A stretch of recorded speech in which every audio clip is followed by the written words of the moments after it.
Picture this: you're standing on the rusty red surface of Mars, looking up at a pale blue dot in the night sky. That tiny speck is Earth, your former home, the place where everyone you've ever known still lives. And here's the shocking truth that space agencies don't advertise. If you're on Mars right now, you're probably never going back. If you're curious about the mysteries of space exploration, make sure to subscribe to this channel and give a thumbs up. Now let's begin this journey.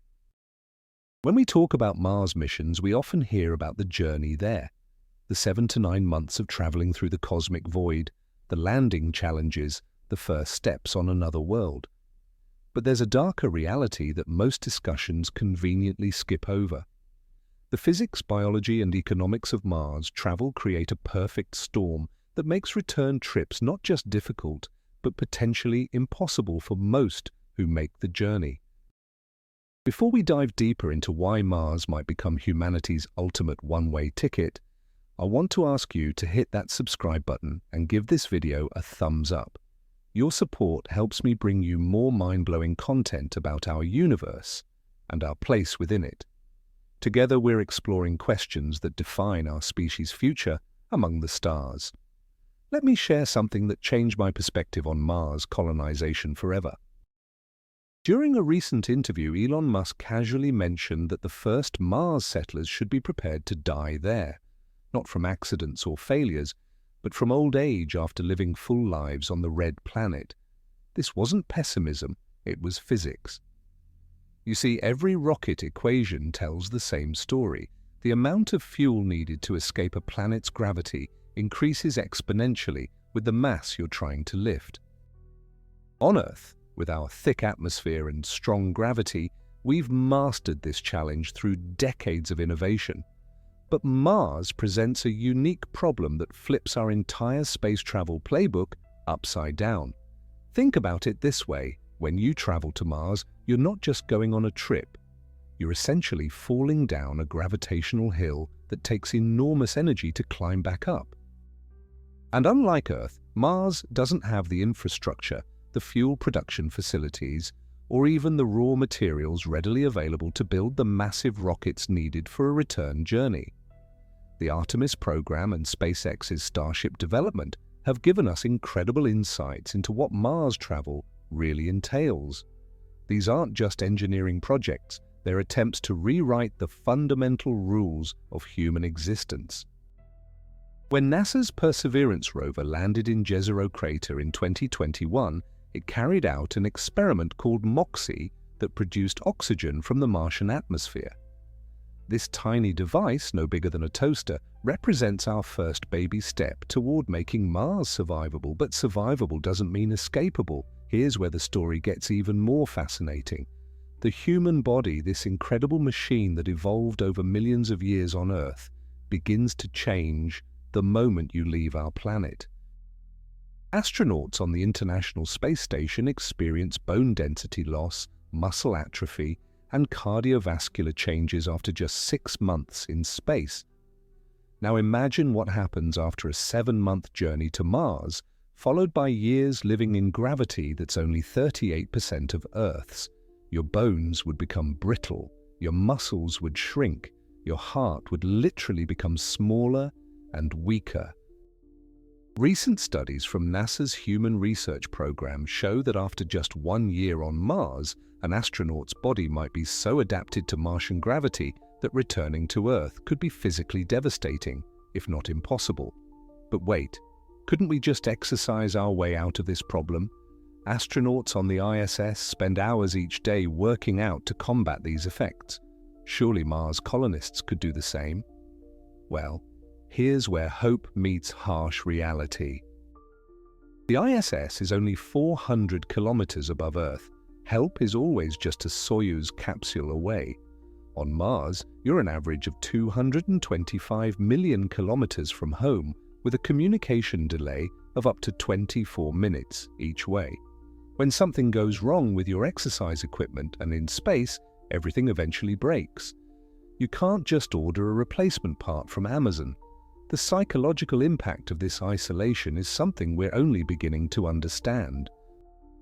Antarctic research stations, our best Earth-based analogues for Mars colonies, have shown us that extreme isolation can fundamentally change how humans think and behave. But at least Antarctic researchers know that a plane can evacuate them if needed. Mars colonists would live with the constant knowledge that Earth is not just far away, it might as well be in another universe. Let me paint you a picture of what the first Mars colony might actually look like, based on current mission plans from SpaceX, NASA, and other space agencies. Imagine a cluster of pressurized habitats partially buried under Martian regolith for radiation protection. Solar panels stretch across the rusty landscape, dusty and requiring constant maintenance.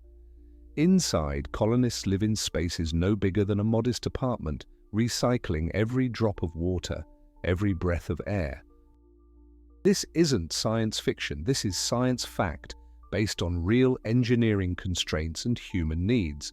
The Mars Design Reference Architecture, NASA's detailed plan for human Mars missions, acknowledges that early missions might need to be one-way simply because the infrastructure for return trips won't exist.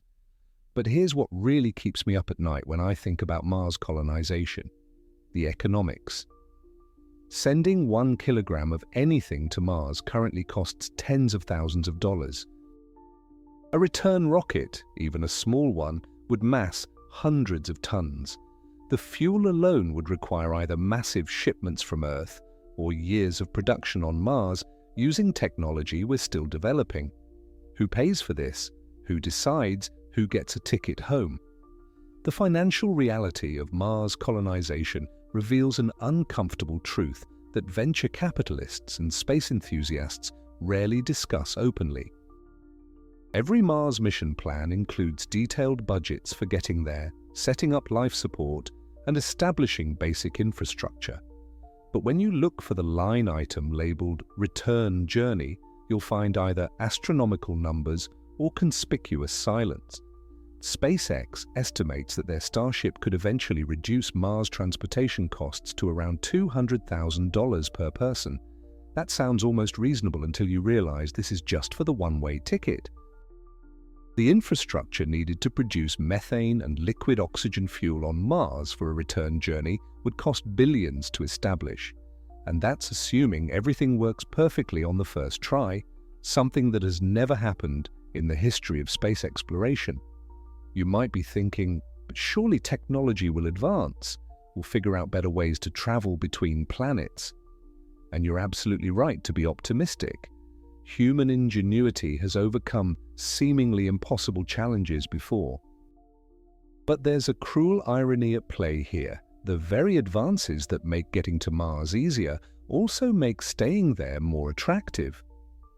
Consider the concept of in-situ resource utilization, or ITSRU, basically living off the land on Mars.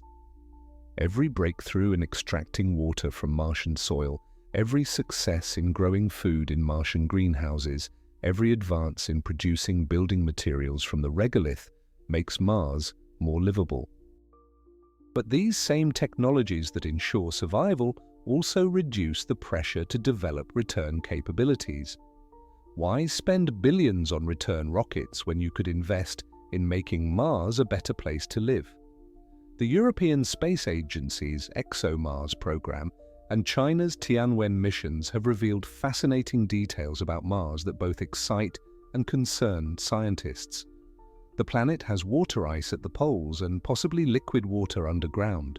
It has all the elements needed to support life.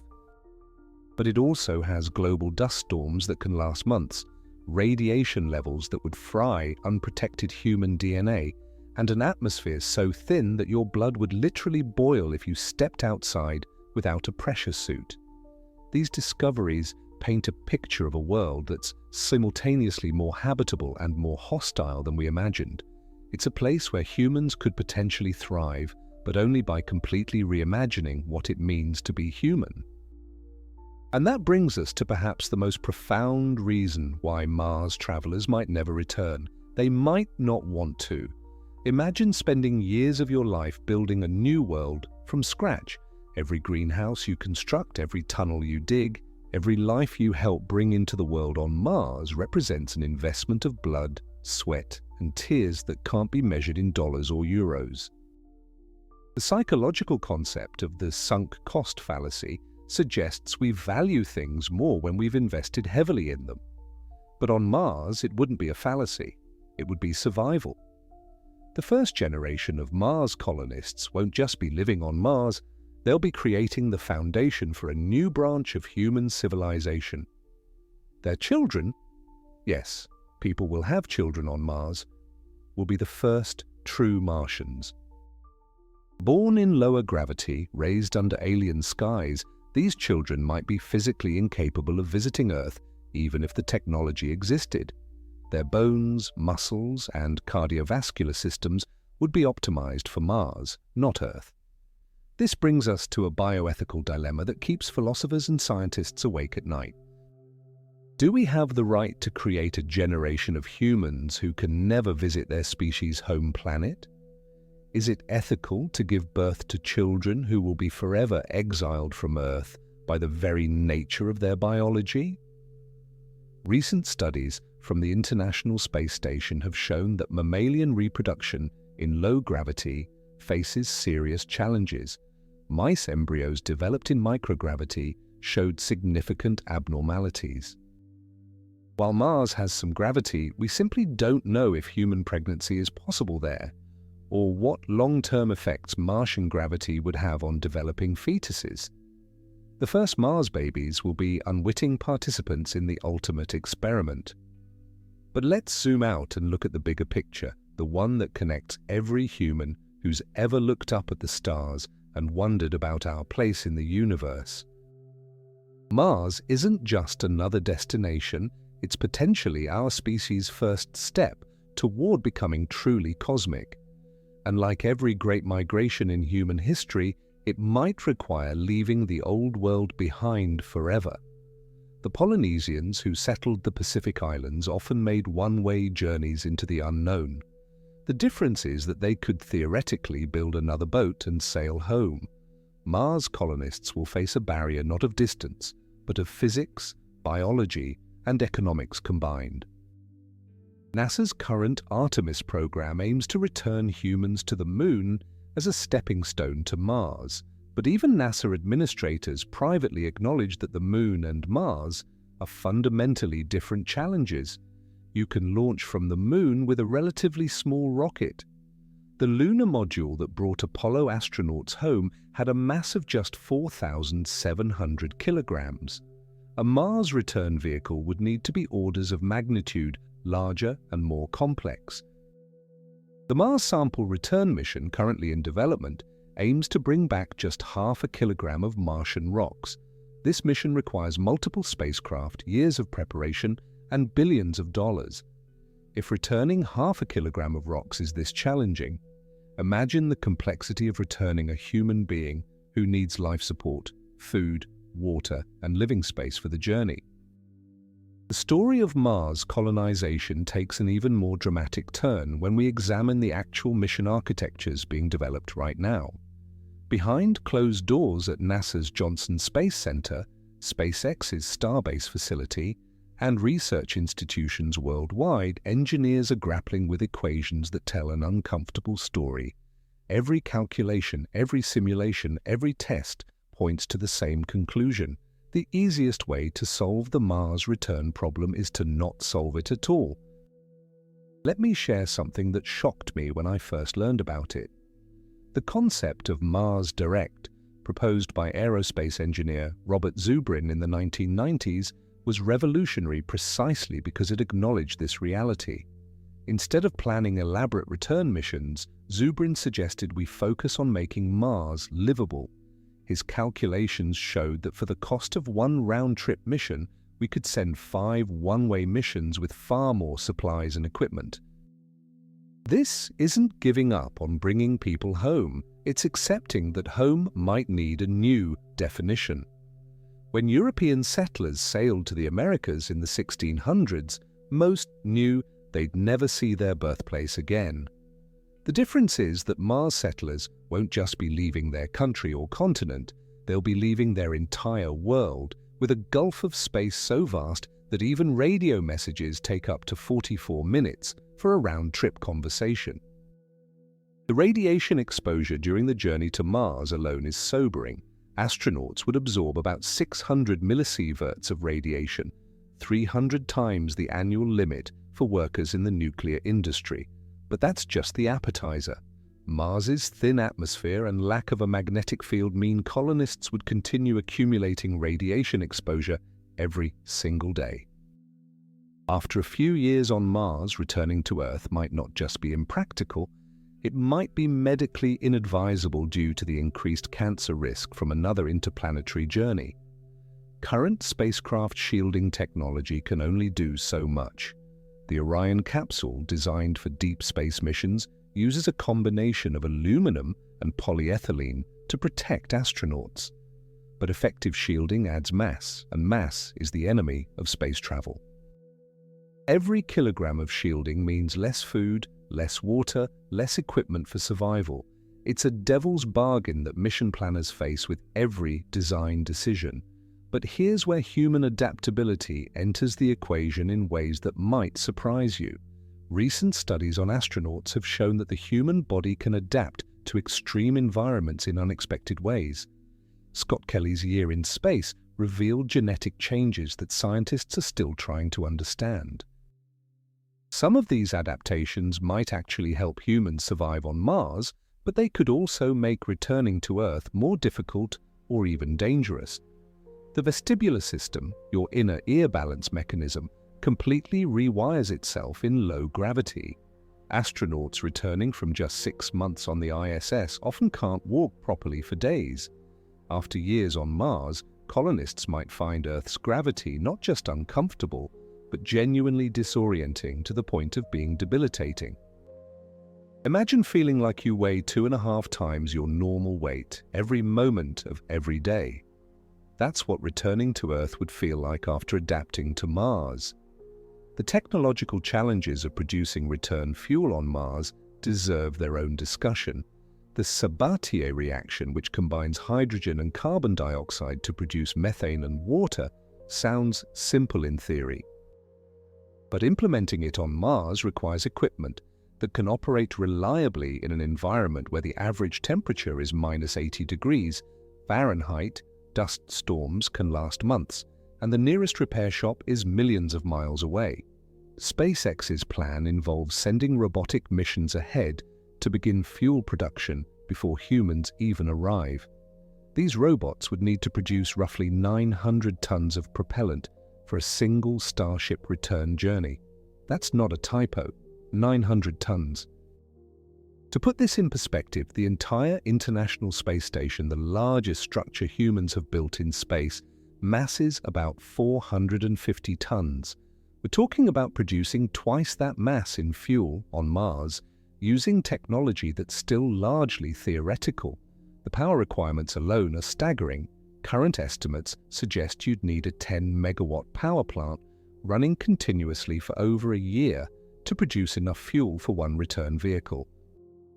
On Mars, where solar panels operate at reduced efficiency due to dust and distance from the Sun, this means acres of solar arrays or nuclear reactors, infrastructure that would take years to establish and maintain. But perhaps the most overlooked challenge is the human factor. Psychological studies on isolated communities show that after about 2 years, groups develop their own microcultures, distinct from their parent society. Mars colonists wouldn't just be physically separated from Earth, they'd be culturally and psychologically diverging with each passing day. The Mars 500 experiment, conducted by Russia, China, and the European Space Agency, 6 volunteers in a simulated spacecraft for 520 days. Even in this controlled environment, knowing they could leave at any time, participants experienced severe psychological stress, depression, and interpersonal conflicts. Real Mars colonists would face these challenges without any possibility of early exit. Communication delays would fundamentally alter how Mars colonists relate to Earth. Imagine trying to have a conversation where every response takes between 8 and 48 minutes to arrive, depending on planetary positions. No real-time video calls with family. No immediate tech support when systems fail. No live streaming of Earth events. Mars colonists would experience Earth's history in delayed chunks, always living in Earth's past while creating their own future. This temporal disconnect would profoundly impact decision-making. When faced with critical choices, Mars colonists couldn't simply call mission control for guidance. They'd need to develop autonomous governance, independent problem-solving protocols, and their own chains of command. Over time, asking Earth for permission or advice would become not just impractical, but irrelevant. The medical realities of Mars living present another barrier to return. Without Earth's protective magnetosphere and thick atmosphere, cosmic radiation would gradually alter colonists' DNA. Cancer rates would increase, cataracts would develop earlier. The immune system, evolved over millions of years to fight Earth pathogens, would adapt to Mars's sterile environment. Returning to Earth's bacteria and virus-rich biosphere could be catastrophic for immune systems that have forgotten how to fight terrestrial diseases. The reproductive challenges on Mars open up questions that sound like science fiction, but are grounded in hard biological reality. We know that radiation damages DNA, and Mars colonists would be swimming in a sea of cosmic rays and solar radiation that Earth's magnetosphere usually deflects. Every cell division, every pregnancy, every child born on Mars would be rolling genetic dice in ways we're only beginning to understand. The University of Tokyo's recent experiments with freeze-dried mouse sperm on the ISS showed significant DNA damage after just 9 months in space. Now imagine human reproduction after years of Mars exposure. But here's what's truly mind-bending. Even if we solve all the technical challenges, even if we develop revolutionary propulsion systems, even if we create perfect radiation shielding, there's one barrier to return that might prove insurmountable: time itself. The optimal launch windows between Earth and Mars occur roughly every 26 months. Miss your window and you're stuck for another 2 years. But mission planning requires preparation years in advance. By the time a colonist decides they want to return to Earth, constructs or waits for a return vehicle, and waits for the right launch window, 5 to 10 years could easily pass. In that time, lives change dramatically. Relationships form and dissolve, children are born, communities develop.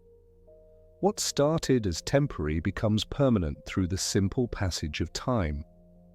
The colonist who wanted to return might no longer exist, replaced by someone whose life, family, and purpose are now Martian. Recent psychological studies on expatriate communities show that after 7 years in a new country, most people report feeling more connected to their adopted home than their birthplace. On Mars, where every breath of air and drop of water represents a collective triumph over a hostile environment, this psychological shift would likely happen even faster. You don't just live on Mars, you survive it together, creating bonds forged in the crucible of shared adversity. The economic model of Mars colonization adds another layer to this one-way journey reality. Unlike historical colonization, where ships could return with gold, spices, or other valuable cargo to justify the expense, Mars has nothing that would be economically viable to transport back to Earth. The most valuable thing Mars could export would be knowledge, scientific data, technological innovations, and perhaps most importantly, proof that humans can survive beyond Earth. This creates what economists call a remittance economy. Mars colonists would be essentially funded by Earth with no expectation of material return on investment. But how long would Earth's governments and populations support spending billions on Mars when there are pressing needs at home? History shows that public support for expensive space programs wanes over time. Apollo landed humans on the Moon 6 times, but budget cuts ended the program with 3 planned missions cancelled. The Mars colony would need to become self-sufficient not just for survival, but for political and economic independence. This transition from outpost to autonomous society would be the final nail in the coffin of any large-scale return missions. Why would an independent Mars spend its limited resources sending people back to Earth when it could use those same resources to improve life for those who stay? Let's talk about something that space agencies don't like to discuss publicly: the liability issue. Every astronaut who's spent significant time in space has experienced health impacts. NASA tracks these carefully but rarely discusses the long-term implications. Bone loss, muscle atrophy, vision problems, cardiovascular changes, increased cancer risk.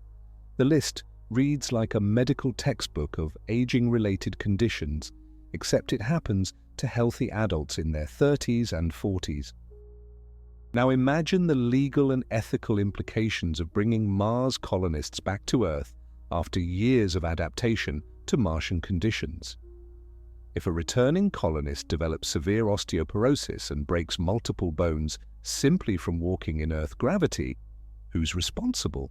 If their weakened cardiovascular system fails under Earth's gravitational stress, is that a predictable outcome that should have prevented their return? These aren't hypothetical scenarios. They're based on real medical data from long-duration spaceflight.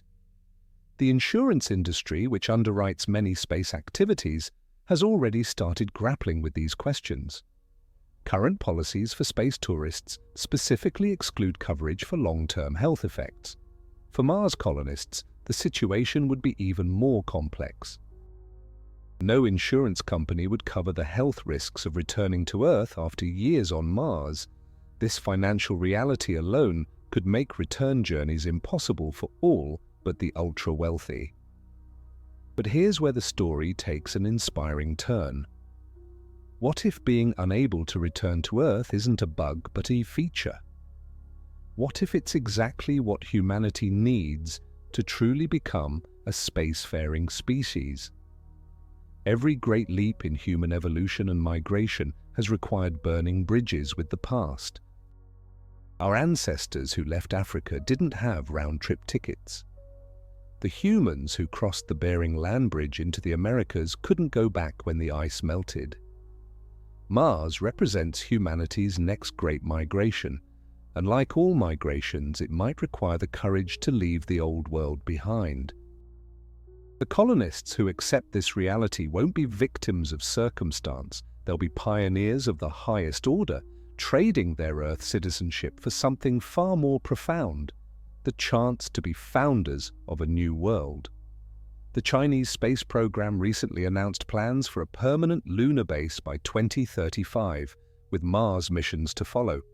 Their planning documents notably focus on permanent settlement rather than exploration and return. This isn't pessimism, it's pragmatism based on physics, biology, and economics. They're planning for success by accepting reality rather than fighting it. The emotional weight of this decision cannot be understated.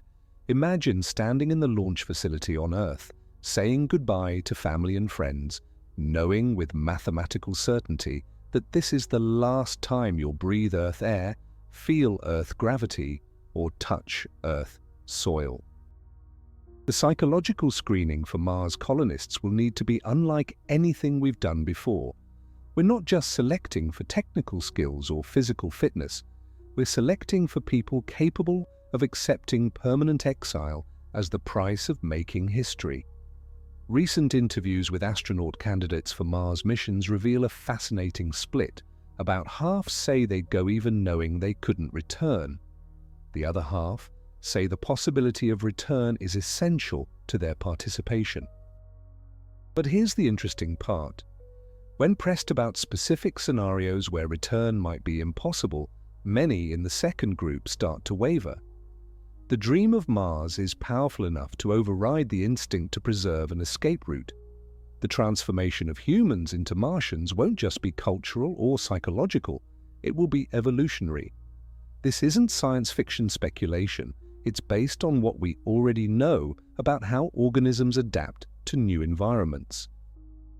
The lower gravity, higher radiation, different atmospheric pressure, and unique mineral composition of Mars will exert selective pressures on human biology in ways that would make Charles Darwin's head spin. Within just a few generations, Martian humans might develop denser bones to compensate for lower gravity, more efficient cardiovascular systems that work better in reduced pressure, and possibly even enhanced DNA repair mechanisms to deal with radiation. These aren't comic book mutations, they're the kind of subtle adaptations that allowed our ancestors to develop different skin colors, body types, and disease resistances as they spread across Earth. Except on Mars, these changes would happen faster due to the more extreme environmental pressures. Dr. Scott Solomon, an evolutionary biologist at Rice University, has modeled how humans might evolve on Mars. His work suggests that within a few hundred generations, or perhaps 6,000 years, Martian humans could be physiologically distinct enough to have difficulty breeding with Earth humans. That's evolution creating a reproductive barrier between two populations of the same species, eventually leading to speciation. We're talking about the birth of Homo martinis, a new branch on the human family tree. But we don't need to wait millennia to see the point of no return. Within a single generation, Mars-born children would face insurmountable challenges visiting Earth. Imagine being born and raised in 38% gravity. Your bones would be lighter, your muscles leaner, your heart smaller. Earth's gravity wouldn't just be uncomfortable, it could be lethal. Your cardiovascular system, perfectly adapted to pump blood in Martian gravity, might fail under the crushing weight of Earth's pull. These Mars-born children would be the first humans truly native to another planet. They wouldn't dream of returning to Earth any more than you dream of returning to Africa, because your distant ancestors evolved there. Earth would be a foreign world, glimpsed only through videos and stories, as alien to them as Mars seems to us now. The legal and political implications of permanent Mars settlement are staggering. The Outer Space Treaty of 1967, signed by over 100 countries, states that no nation can claim sovereignty over celestial bodies. But that treaty was written when space was for visits, not for living. What happens when babies are born on Mars? What citizenship do they hold? Which laws apply to them? International maritime law provides some precedent. Babies born in international waters typically receive citizenship from their parents' nation. But Mars colonists would likely come from many countries. Over time, the practical necessities of governing a Mars colony would require new laws, new systems, and eventually new sovereignty. The first Mars Constitutional Convention might be just decades away. This political evolution would create yet another barrier to return. Once Mars develops its own governance, its own laws, its own identity, why would it prioritize sending people back to Earth? The resources required for return missions would compete directly with life-sustaining infrastructure. Every kilogram of fuel produced for a return rocket is a kilogram not used for heating habitats or producing water. The technical challenges of maintaining life support systems on Mars illustrate why focusing on settlement rather than return makes sense. The environmental control and life support system on the ISS costs about $3 billion and requires constant resupply from Earth. It's designed to support 6 people. A Mars colony would need to support hundreds, eventually thousands, using only local resources. The closed-loop life support systems required for Mars would be marvels of engineering. Every molecule of water would be recycled dozens of times. Human waste would become fertilizer for crops. The carbon dioxide exhaled by colonists would feed plants that produce oxygen. These systems would be so finely balanced, so interconnected, that removing people from the equation, sending them back to Earth, could actually destabilize the entire colony ecosystem. Recent advances in bioengineering offer fascinating possibilities for making Mars more livable, but they also raise ethical questions about the return journey. Scientists are developing crops optimized for Martian soil and atmosphere. These wouldn't just be regular plants grown in unusual conditions. They'd be genetically modified organisms designed specifically for Mars. Colonists eating these crops for years might develop gut microbiomes adapted to process these unique foods. Returning to Earth's agricultural products could cause severe digestive issues. The same goes for the manufactured materials colonists would live with daily. Mars concrete made from regolith, metals extracted from Martian ore, plastics synthesized from the carbon dioxide atmosphere, all would have slightly different properties than their Earth counterparts. Colonists' immune systems would adapt to this environment. Coming back to Earth would be like traveling to a foreign country and getting sick from the local water, except multiplied by 1,000. Let me share a historical parallel that puts this in perspective. When Polynesian navigators settled remote Pacific islands over 1,000 years ago, they brought pigs, chickens, and crops from their homeland. Within generations, these organisms evolved into distinct island varieties. The settlers themselves developed unique cultures, languages, and even physical adaptations. When European explorers rediscovered these islands centuries later, they found populations so distinct that return to the original homeland was culturally and practically impossible. Mars colonization would be this same process on steroids. The isolation would be more complete, the environmental pressures more extreme, and the technological requirements for survival more demanding. Unlike Pacific Islands, where you could theoretically build a boat and sail away, Mars would trap its colonists with physics itself. The psychological adaptation to permanent Mars residency reveals itself in surprising ways.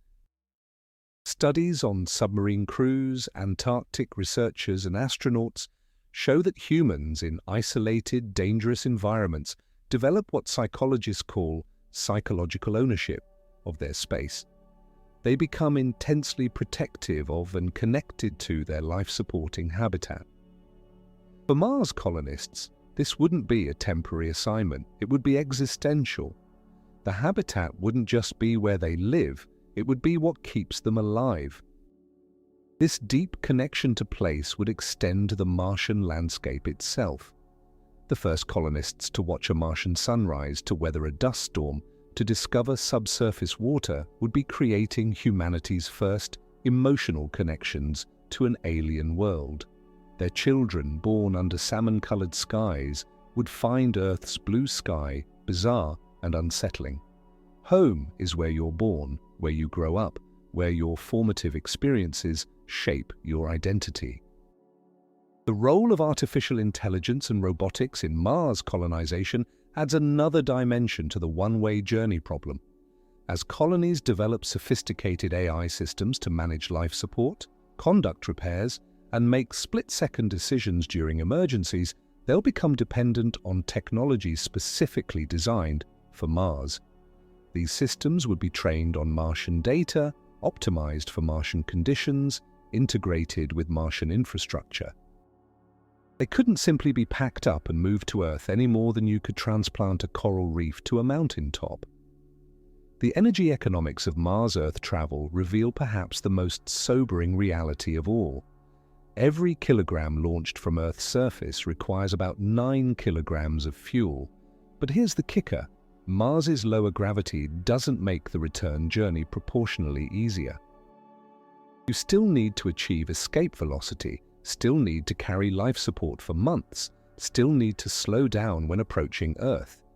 The Tsiolkovsky rocket equation doesn't care about your homesickness, it only cares about mass ratios and exhaust velocity.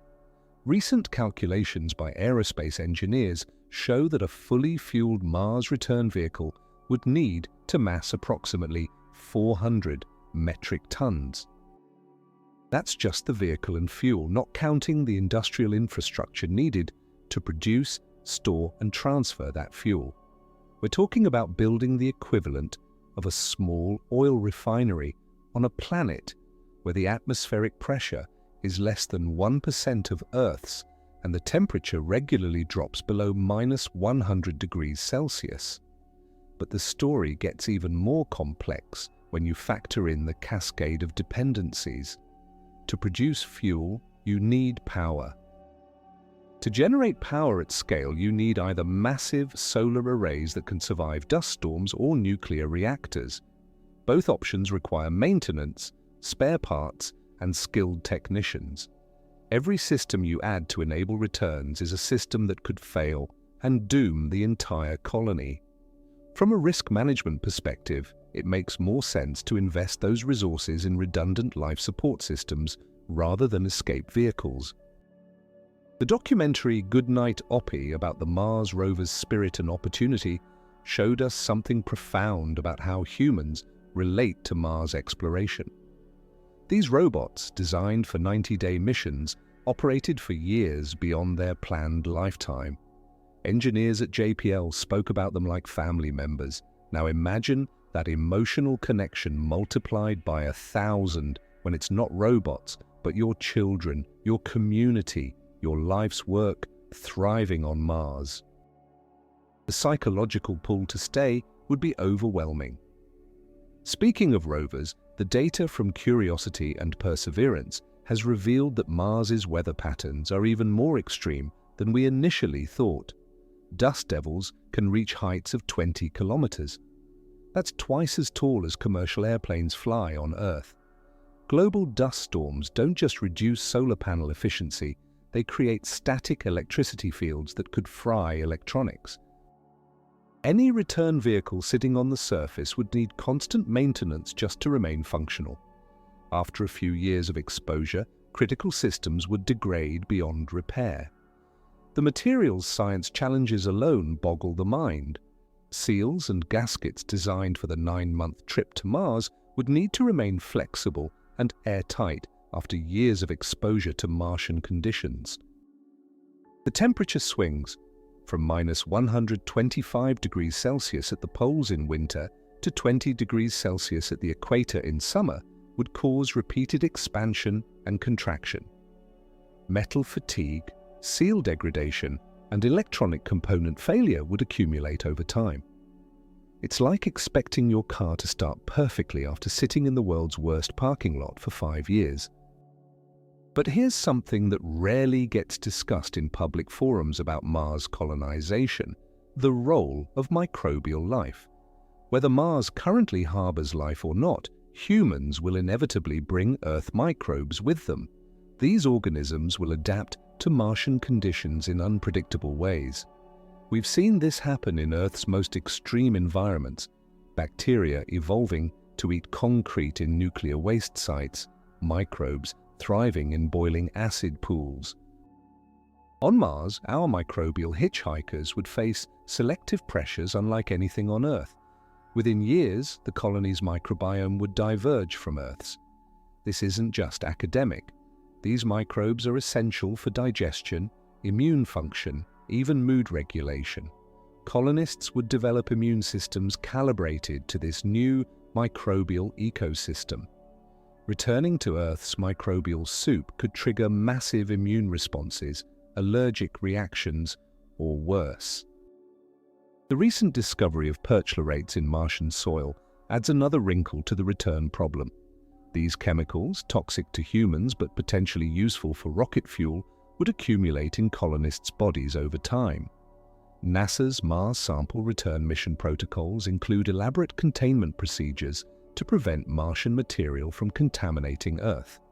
Now imagine those same protocols applied to returning humans who've been marinating in Martian chemistry for years. Financial markets are already pricing in the one-way nature of Mars colonization. The emerging space insurance industry offers policies for satellite launches, space tourism, even asteroid mining. But when asked about insuring Mars colonists' return journeys, underwriters literally laugh. The risk models break down completely when dealing with the uncertainties of years-long Mars exposure, followed by interplanetary travel.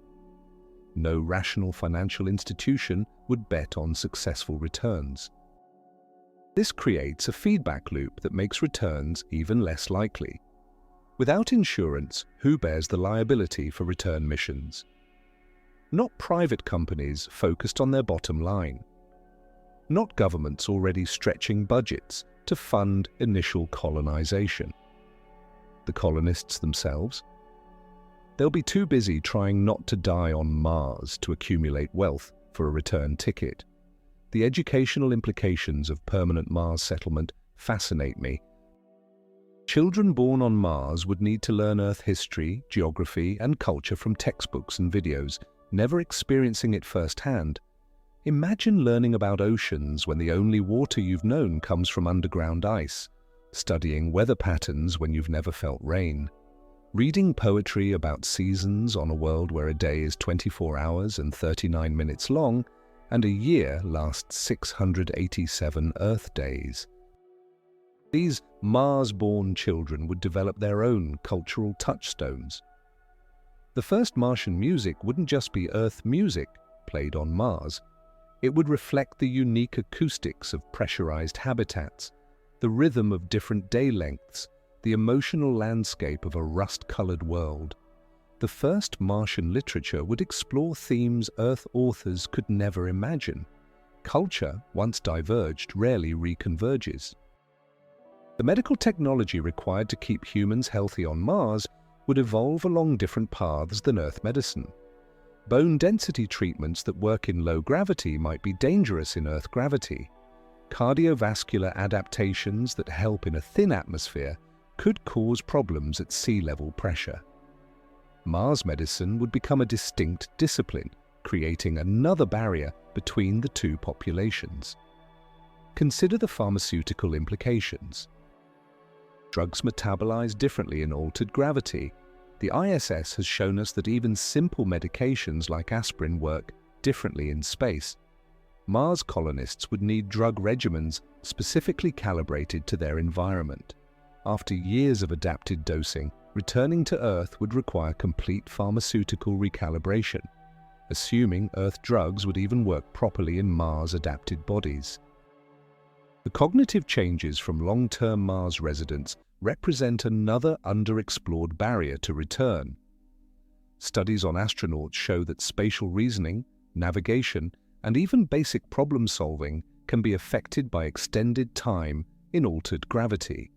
The brain, remarkably plastic, rewires itself for new environments. Mars colonists would develop cognitive patterns optimized for life in enclosed spaces, limited resources, and constant danger. The wide-open spaces of Earth, the abundance of resources, the relatively safety might actually be psychologically overwhelming. The social dynamics of Mars colonization present a fascinating case study in how human relationships evolve under extreme conditions. Unlike any migration in human history, Mars colonists would be selecting their entire social universe. The few hundred or thousand people in your colony wouldn't just be neighbors.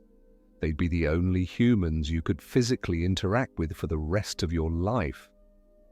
Every friendship, every romance, every conflict would be permanent in ways Earth dwellers can barely comprehend.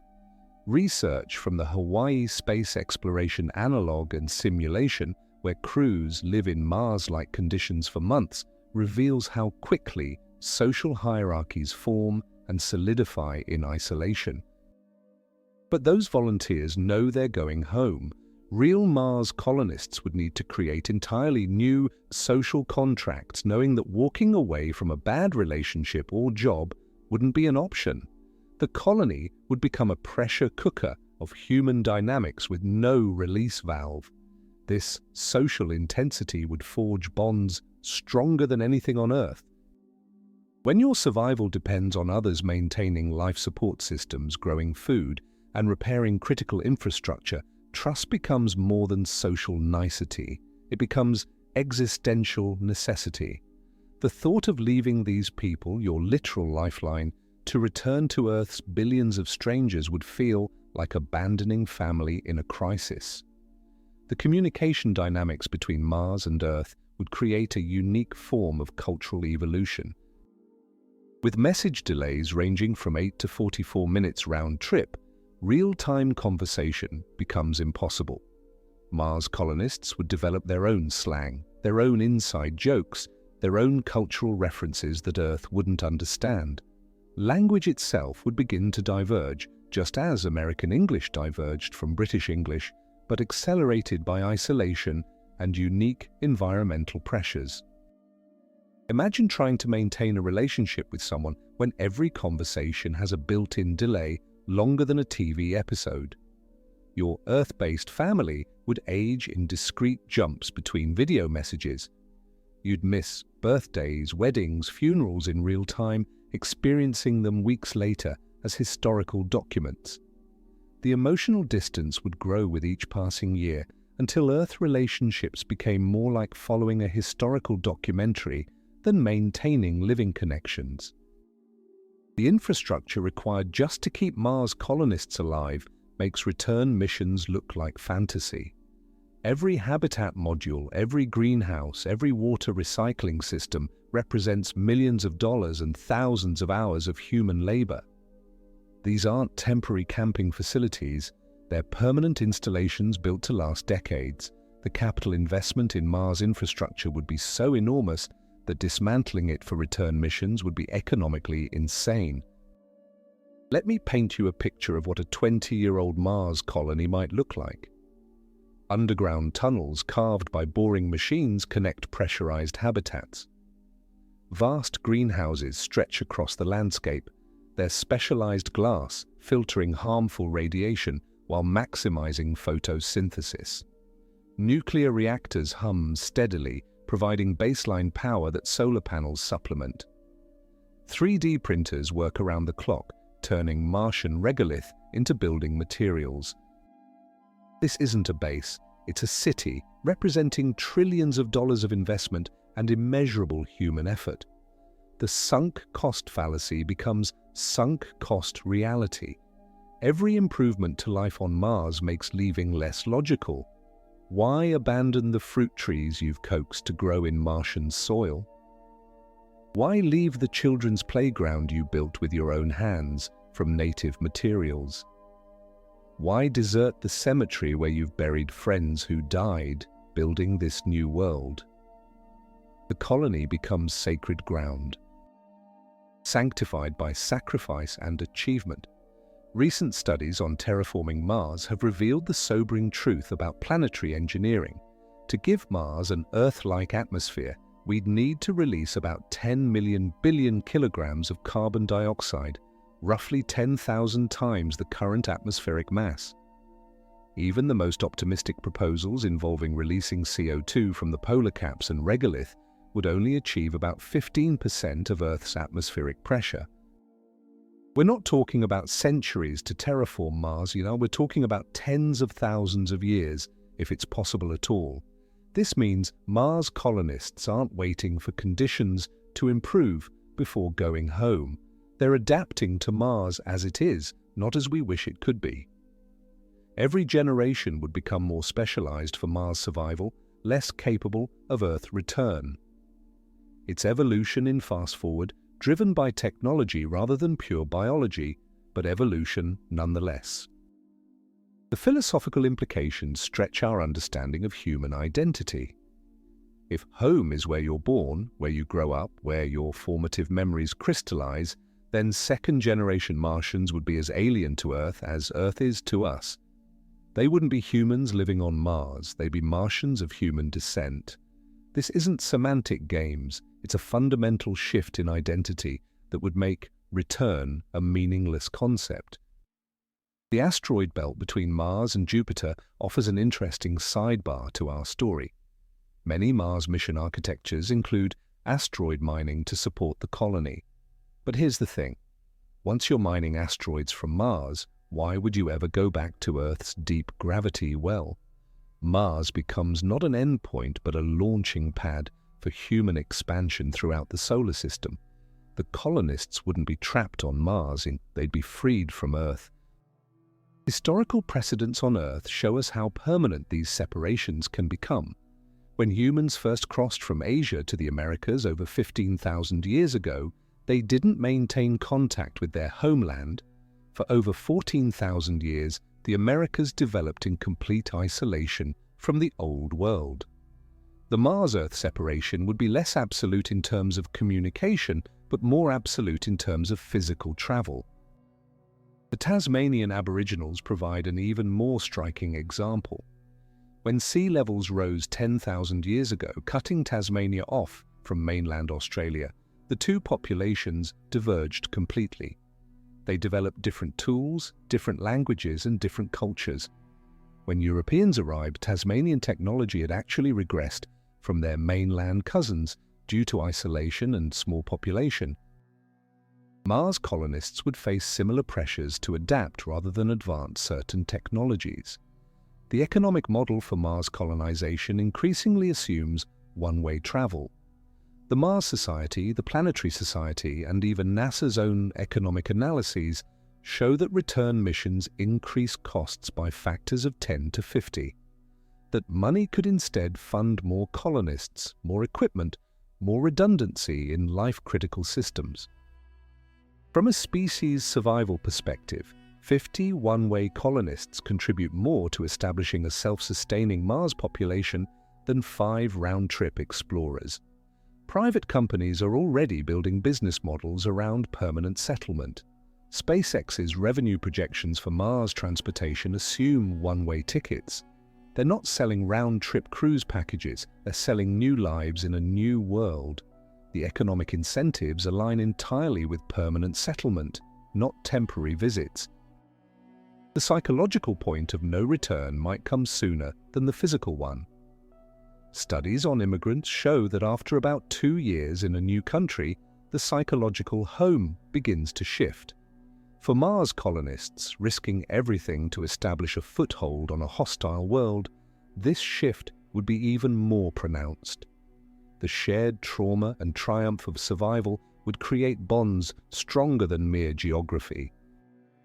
When the first child takes their first steps in Martian gravity, when the first couple exchanges vows under alien stars, when the first colonist is buried in Martian soil, the colony transforms from outpost to home. These milestones wouldn't just be historical footnotes, they'd be emotional anchors making return unthinkable. The genetic engineering revolution happening right now on Earth adds a mind-blowing dimension to Mars colonization. CRISPR technology and its successors might allow us to edit human genes for better radiation resistance, more efficient oxygen use, or stronger bones in low gravity. But here's the ethical minefield. Any genetic modifications that help survival on Mars would likely make Earth return even more difficult or impossible. We'd be literally engineering humans who can't come home. China's recent experiments with gene-edited babies shocked the world, but they pale compared to what Mars colonization might require. Imagine parents faced with a choice: let your Mars-born child suffer from low-gravity effects, or edit their genes for Mars optimization, knowing this locks them out of Earth forever. It's not science fiction, it's a decision that might face colonists within decades. The pregnancy and childbirth challenges on Mars deserve their own horror movie. On Earth, pregnancy relies on gravity to help position the baby for birth. In Mars's 38% gravity, we simply don't know if natural childbirth is even possible. The few experiments with pregnant mammals in low gravity show disturbing abnormalities. Caesarean sections might be mandatory, but surgery in low gravity with limited medical facilities, that's a risk multiplier we can barely calculate. Even if babies can be born successfully on Mars, their development would be unlike anything in human history. The inner ear, which governs balance, develops in response to gravitational forces. Mars children might never develop Earth normal balance. Their proprioception, the sense of where your body parts are in space, would be calibrated to Mars gravity. Bringing them to Earth wouldn't just be uncomfortable, it could be developmentally catastrophic. Recent data from the Mars Atmosphere and Volatile Evolution mission shows that Mars is still losing atmosphere to space. The planet lacks a magnetic field to protect it from solar wind, which strips away atmospheric molecules. This means Mars isn't just hostile now, it's becoming more hostile over time. Any dreams of easy terraforming slam into this reality. Colonists aren't waiting for conditions to improve, they're racing against planetary decay. The resource allocation ethics on Mars would make Earth's most contentious debates look trivial. Every resource spent on return capability is a resource not spent on survival. Imagine being a colony administrator choosing between funding a return rocket prototype or upgrading the water recycling system. When that decision could mean life or death for colonists, the choice becomes obvious. Return missions would always lose to immediate survival needs. Let's talk about something space agencies desperately want to avoid discussing: sex and reproduction on Mars. Humans are going to be human regardless of planet. But pregnancy in a high-radiation, low-gravity environment isn't just risky for the mother. It could produce children with significant disabilities. The colony would need to make agonizing decisions about reproductive rights, genetic screening, and whether bringing children into such a hostile environment is ethical at all. The first Mars miscarriage would be a watershed moment. The first infant death from Mars-specific conditions would force colonists to confront the brutal reality of raising children on an alien world. These tragedies wouldn't just be personal, they'd be species-defining moments that force us to question whether humans should reproduce on Mars at all. And if we can't reproduce, is it really colonization or just an elaborate form of extinction? Food production on Mars reveals another layer of the one-way journey. Growing crops in Martian soil requires extensive chemical treatment to remove perchlorates and add nutrients. The plants that survive would be fundamentally different from Earth crops, potentially nutritious but chemically distinct. After years of eating Mars-grown food, colonists' gut bacteria would adapt. Their nutritional needs might shift. Returning to Earth's food supply could cause severe digestive issues or nutritional deficiencies. The closed-loop nature of Mars life support creates dependencies that Earth dwellers can't fathom. On Earth, if your local water treatment plant fails, you can truck in water from elsewhere. On Mars, if your water recycling system fails, you're drinking your remaining supplies while frantically trying to repair irreplaceable equipment. Every colonist would become an amateur life support engineer by necessity. The technical knowledge required just to survive on Mars would create a population so specialized that adjusting to Earth's abundance would be jarring. Recent advances in artificial intelligence suggest that Mars colonies might develop AI systems far beyond anything on Earth.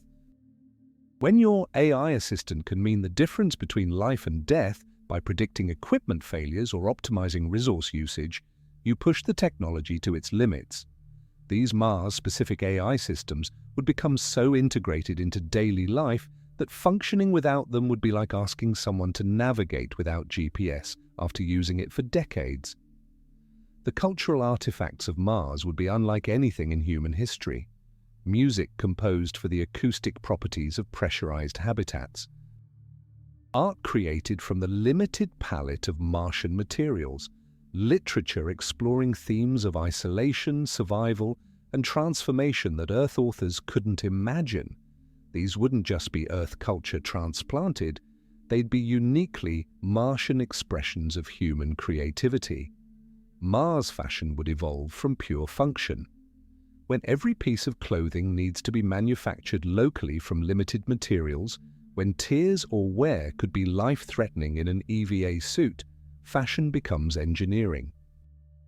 The aesthetic sensibilities developed on Mars, likely favoring durability, efficiency, and repairability, would seem alien to Earth's throwaway culture.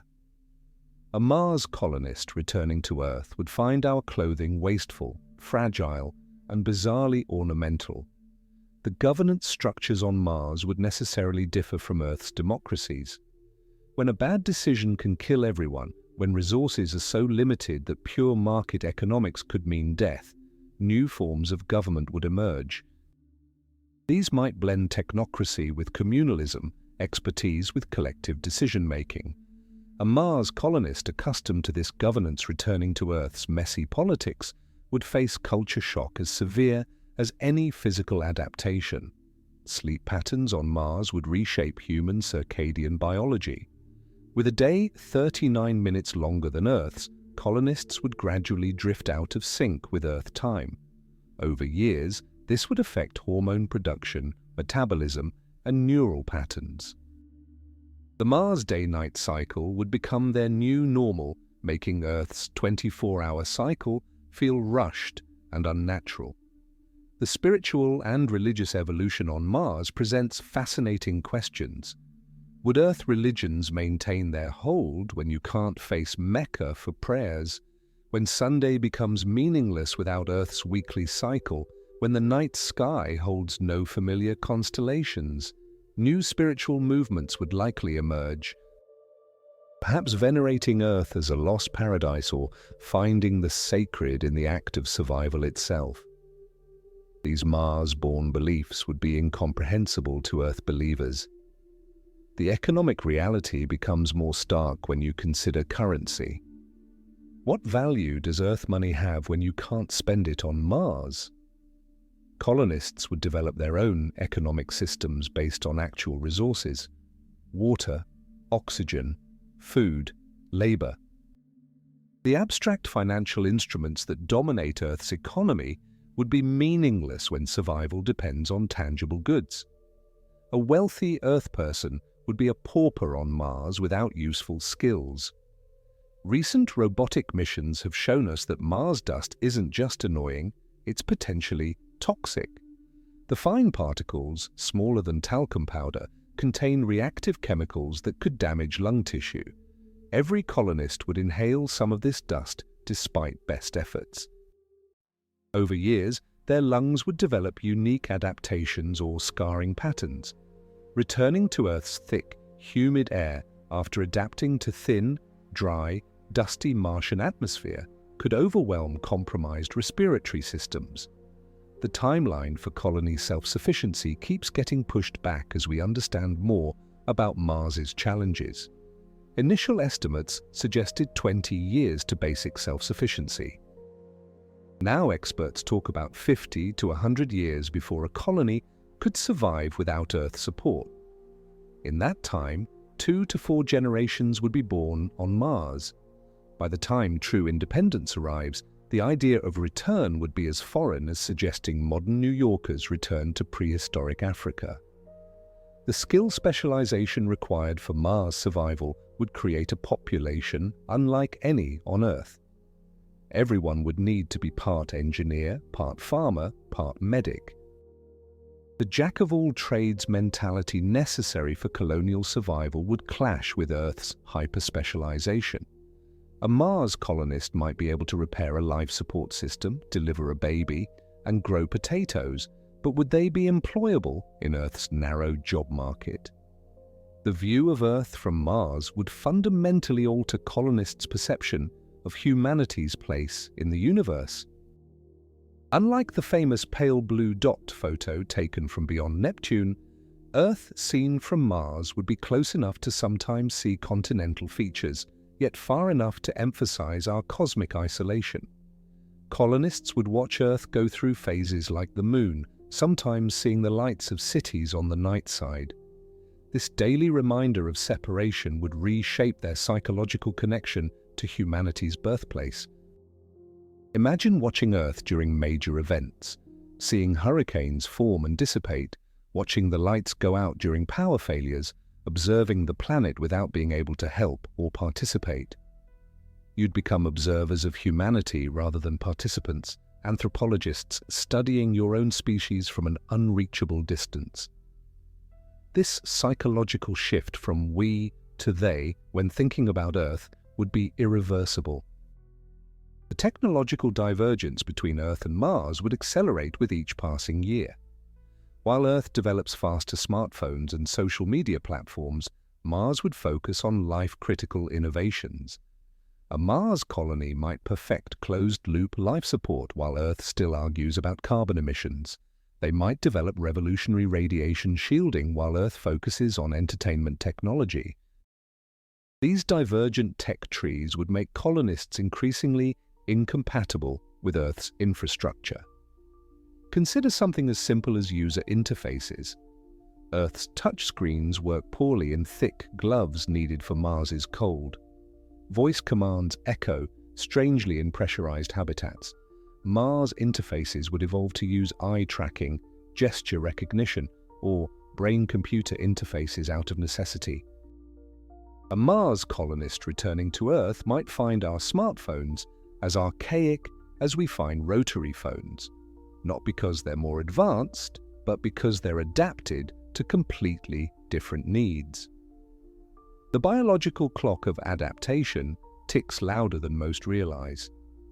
Within 6 months, astronauts on the ISS show significant physiological changes. Within 2 years, bone density loss plateaus at about 10%. But that's in microgravity with extensive exercise countermeasures. On Mars, with partial gravity and limited exercise equipment, the adaptations would be different and potentially more permanent. There's likely a point of no return, perhaps at the 3-year mark, where the body has adapted so thoroughly that Earth gravity would cause organ failure. Recent studies on epigenetics, how environmental factors affect gene expression, suggest that Mars colonists wouldn't just be changing themselves, but their genetic legacy. Stress, radiation, altered gravity, and dietary changes can flip genetic switches that get passed to offspring. The children of Mars colonists might be born pre-adapted to Mars in ways we're only beginning to understand. They wouldn't just be raised Martian, they'd be epigenetically programmed for Mars. The children born on Mars would experience Earth the way we experience fantasy worlds in movies, familiar enough to understand, alien enough to feel impossible. They'd learn about blue skies they've never seen, oceans they've never smelled, rain they've never felt. Earth fairy tales would need translation. Little Red Riding Hood makes no sense when you've never seen a forest. The Little Mermaid is incomprehensible when water only exists in carefully rationed supplies. These Mars children would develop their own mythologies. Perhaps stories about Earth would transform into creation myths, the lost paradise from which humanity was expelled. Or maybe Earth would become the cautionary tale, the planet that used up its resources and forced humanity to flee. Either way, the emotional connection to Earth would be literary, not literal. The point where rescue becomes impossible is closer than most think. Current Mars mission plans assume a surface stay of 500 days or more. But what if someone becomes critically injured on day 10? The physics of orbital mechanics means you can't just launch a rescue mission immediately. You'd need to wait for the next transfer window, prepare a rocket, travel for 7 months, and hope the injured person survives over a year waiting for help. The brutal math says that after landing on Mars, you're effectively beyond rescue within days. This reality would shape colonist psychology profoundly. Navy submarines can surface in emergencies. Antarctic researchers can be airlifted out. Even the ISS is only hours from Earth in an emergency evacuation. Mars colonists would live, knowing that no amount of money, no government intervention, no heroic rescue mission could save them quickly. This ultimate self-reliance would create a mindset incompatible with Earth's assumption that help is always available. Memorial practices on Mars would bind colonists to their new world in ways mission planners rarely discuss. The first colonist to die on Mars would face a dilemma: ship the body back to Earth at enormous expense or bury them on Mars. Practicality would demand Martian burial, but this creates the first permanent human connection to Martian soil. Within decades, Mars would have cemeteries, memorial gardens, places where loved ones rest. Asking colonists to abandon their dead would be like asking them to abandon their hearts. The philosophical shift required for permanent Mars residence challenges core human beliefs. Most cultures have some concept of returning to one's roots, going home, completing the circle. Mars colonists would need to develop philosophies that embrace permanent exile as a noble choice, not a tragic necessity. They might develop concepts like forward heritage, the idea that home is what you create for your descendants, not where your ancestors lived. Space agencies' current ethical guidelines assume temporary presence and minimal planetary contamination, but permanent colonization requires a different ethical framework. Is it wrong to contaminate Mars with Earth life if that contamination is necessary for human survival? Do we have the right to claim Mars for humanity? These aren't abstract philosophical questions for colonists, they're daily realities that shape every decision. The immune system adaptations alone could trap colonists on Mars. In Earth's biosphere, we're constantly exposed to millions of bacteria, viruses, and other microorganisms. Our immune systems are in constant battle, maintaining a delicate balance. Mars's near-sterile environment would cause immune systems to atrophy like unused muscles. After years without pathogenic challenges, a colonist's immune system might overreact catastrophically to Earth's microbial soup, triggering fatal autoimmune responses. Recent research on the International Space Station found over 4,000 species of microbes despite extensive sterilization efforts.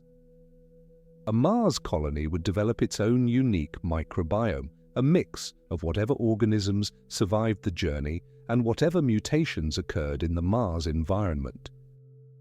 This wouldn't just be academic interest. These microbes would be essential for digestion, vitamin production, and immune function.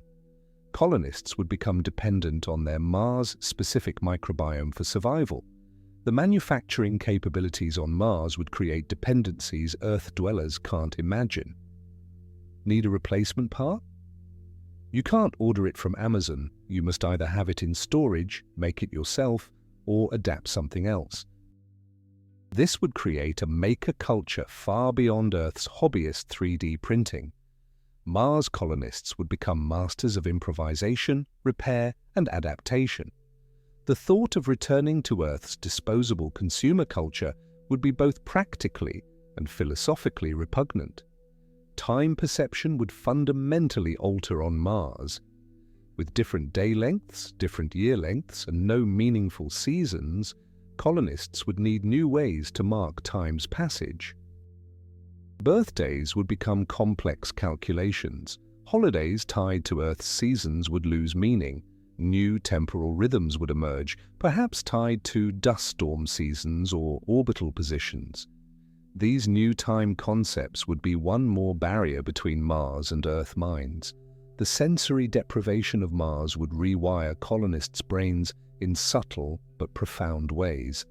No natural wind sounds, no bird songs, no rustling leaves. The sound environment would be entirely artificial, the hum of life support, the whistle of air through valves, the conversations of the same few hundred people. Colonists might develop enhanced hearing to detect subtle changes that could indicate equipment problems. Returning to Earth's cacophony could be overwhelming to the point of pain.